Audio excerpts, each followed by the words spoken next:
बच्चे छोटे साइकिल चला और पूरी यात्रा की हो, अब उसका फल तो उनको मिलेगा ही। ऐसी बात तो नहीं है कि नहीं है। बोलो थोड़ा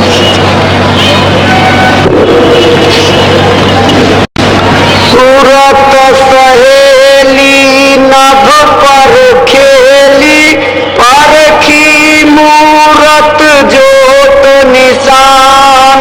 अब वो कहते हैं सूरत जो दोनों आंखों के पीछे बैठी है, वो ऊपर उलट करके आसमान की तरफ चली।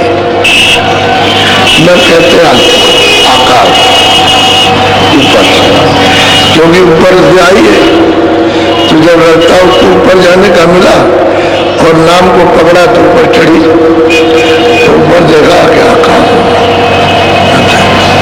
और वहां चढ़ के खड़े होकर के देखती है तो वो जोत निशानी, वो जोत का निशान दिखाई दे रहा। थोड़ा और बड़ी ऊंचे पर रहे थे तो देखा उठने की जोत चल रही है। कहते हैं पकड़ी जोत निशानी। पहले छोटी मालूम हुई दूर से, और जरा ऊंचे चढ़ी तो और बढ़ गई, और ऊंचे चढ़ी तो पूरी दिखाई दी। कहते हैं निरखी परखी, परखना माने देखी, परखने को कहते हैं हमने जाना ये है, इसको परखा, देखा, पाया, दर्शन किए, दीदार किए। और न पर वो रहते हैं आकाश में, यहाँ नहीं कि डोरी पड़ी है उसी पर रुके रुके हुए, वो उनकी डोरी ऊपर से नाम की पड़ी उसी पर ये सब बैठे हैं। तो ऊपर चढ़ोगे नाम के द्वारा तो मिलेगी, और नहीं चलोगे ऊपर की तरफ में, मंडलों की तरफ में, तो फिर नहीं मिलेगा। ऐसी मतलब सूरत जगी और नाम को सुना, उसने पकड़ा और चढ़ी ऊपर। आगे तेली धुन संग मेली, सद्गुरु का पाया ज्ञान। कहते आगे चली और शब्द मिला, उसमें रली, यानी उसमें मिली लहर, और तब उसने ये गोचर गुजारा देखा। तो कहते हैं कि गुरु का सच्चा निशान पाया कि वो नभ में आता, नीलगिरी पर्वत है वहां बैठे, तो सच्चा निशान पाया। वो कहते हैं सूरत में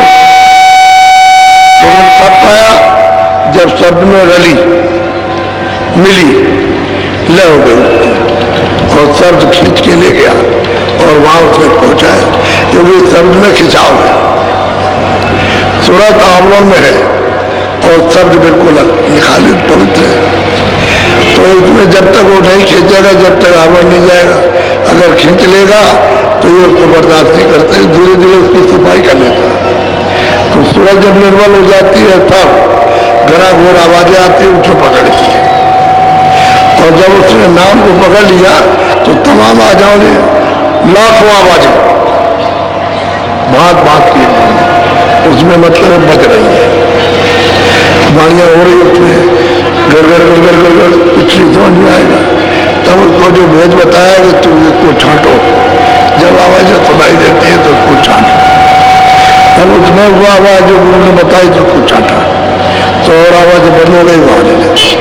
अब उस आवाज में रली, पिल गई, प्रवेश हो गई, पिलने का मतलब प्रवेश हो गई, और आवाज और न पर चढ़ी उधर तो देखते हो जोत की चले, जरा उठे गई तो गई, जब उसने भी तो ऊपर में नीलगिरी पर्वत पर गई तो गुरु का, हाँ कहते हैं निशान मिला, देखा, मिले गुरु बेटे।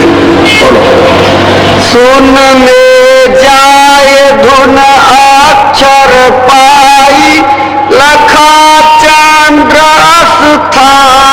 भाई ऊपर में चढ़ी, ऊपर वो कहती है मैं ऊपर में गई और जाकर के वो पहाड़ सुमेर पे पहुंची, और वहां जाकर के ब्रह्म का दीदार सब सबको पकड़ के चढ़ के जाएगी, सीढ़ी बना रखे, इस शब्द को पढ़ो, नाम को देखो, जाओ जाओ पूछो, सर्कल करो, ऊपर से आ रहा है उस शब्द को पकड़ो, नाम को, आवाज को पकड़ो, उस बाजे को पकड़ो जिसको बताया जाता है। बाजा नहीं है, वाणी है। वो जो बादल करते हैं वो बाजा नहीं है, लेकिन दूर होने के कारण ऐसा मालूम होता है कि बाजा बज रहा है। जैसे आप कहीं दूर से बोलो तो आपकी आवाज तो समझ में आएगी नहीं, लेकिन ये मालूम होगा कोई आदमी चिल्ला रहा। ऐसे ही जब तक कि वो आवाज समझ में नहीं आती तब तक तो बाजा मालूम होता है, नहीं तो वह वाणी है। और उसको पकड़ा उन्होंने, चढ़ी तो गई वहां, उन्होंने जाकर के बोला और सुन में गई तो वो अक्षर है, क्षर है ब्रह्म, अक्षर है पाठ और निय अक्षर है महाकाल। तो वहां गई और जाकर के तो चंद्र का दर्शन किया।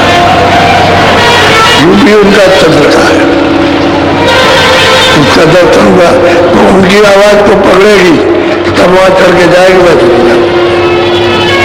तो आवाज पकड़ी और चढ़ के जाने लगी तो रास्ते ही में मानसरोवर, क्योंकि वहां सब सूरतें रोक लेती हैं कि तुम इसमें स्नान नहीं करोगी तो आगे प्रकाश बर्दाश्त नहीं कर सकते, तुमने सब बर्दाश्त करोगे, पहले इसमें नहाओ। तो खूब स्नान करती है, खूब अच्छी तरह छक करके स्नान करती है। क्यों? वहां मन तो है नहीं, वहां बुद्धि भी नहीं है, वहां चित्त भी नहीं जा सकता, अहंकार भी नहीं जा सकता, कोई रजोगुण तमोगुण सतोगुण नहीं जा सकता, वहां कोई शरीर नहीं है, न कारण है, न सूक्ष्म है, न लिंग, न स्थूल है, सूरत है। तो सूरत है, उसको शब्द को प्रकाश को बर्दाश्त नहीं कर सकता। इसलिए जो नाव जो देखती है कितना अपार मानसरोवर है, उसके साथ हाथी किलोड़ कर रहे तो सब सजा सजा करके स्नान करा देते हैं और कहते हैं कि चलो पूरा पद का तब सजा करके ले जाएंगे। ऐसे ऐसे कारीगरियों से समझ उठिए, यहाँ कभी राजाओं को सब लोग नहीं सजा सकते, वो तो बात ही अलग छोड़िए। और उस सजावट में उसमें कितना प्रकाश है, कैसी सुंदर चीजें, कैसे कैसे मतलब ये दृश्य है, उनको सजा सजा के ले जाते हैं और दर्शन कराते हैं। वहां सूरत का और शब्द का वहां पर संबंध होता है।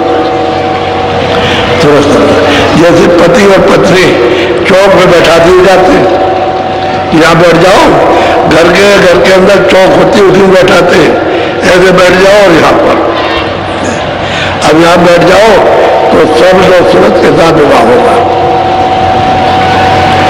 फिर भावत फेरी जाएगी और फिर गांठ लगाई जाएगी वहां पर, तो कहते हैं ब्याह हुआ, भावत फेरे ब्याह हुआ।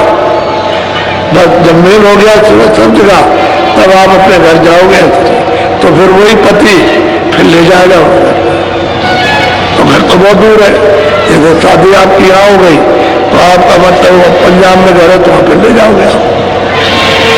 तो ब्याह हुआ शब्द सूरत का, किसी जीवात्मा का, सीता का, राधा का, सब जगह साथ में भोग ले जाएगा और वहां पहुंचाएगा। अभी आपको तो ये सब मालूम नहीं। तो कहते हैं गई तुम, कहते हैं अक्षर में गई, अक्षर में, और वहां दर्शन किए। पहले मानसरोवर में स्नान सब कुछ है, कोई भी जाएगा चाहे मुसलमानों की रूह हो और चाहे हिंदुओं जो वहां जाएगा उससे उससे नहाएगा, मेरे नहाए आगे उसे बर्दाश्त ही नहीं हो सकता और उसको नहाने की अपना रूप धारण करेगी। अब वो जब उसमें नहाएगी तो उसको अपना रूप धारण करना है कि वहां आई थी पहले और वही से नीचे उतार के तब कपड़ा पहनाएगा। तो उसकी शक्ति को, उसके ज्ञान को, उसको सबको कम कर दिया, नहीं तो यहाँ कहाँ रहती, इतनी शक्ति लेकर के टिकेगी कैसे, तो कम कर दिया तब कपड़ा पहना। ऐसे हर जगह पर कम कर दिया जाएगा तो वो कपड़ा पहन लेगी, नहीं तो कपड़ा उतार के फेंक देगी। उसमें तो इतना तेज है कि कोई चीज अपने ऊपर रख नहीं सकती। जब शक्ति और ज्ञान पर ताकत उसकी कमजोर बिल्कुल एकदम से जर्जर कर दिया तब उस पर कुछ भी डाल दीजिए आप, ऐसे नहीं। बड़े तरकीब से उतारा गया और बहुत समय लगा उतारने में। यानी दयालु को उसने भेजा तो धीरे धीरे उतरते बहुत मुद्दत लगी।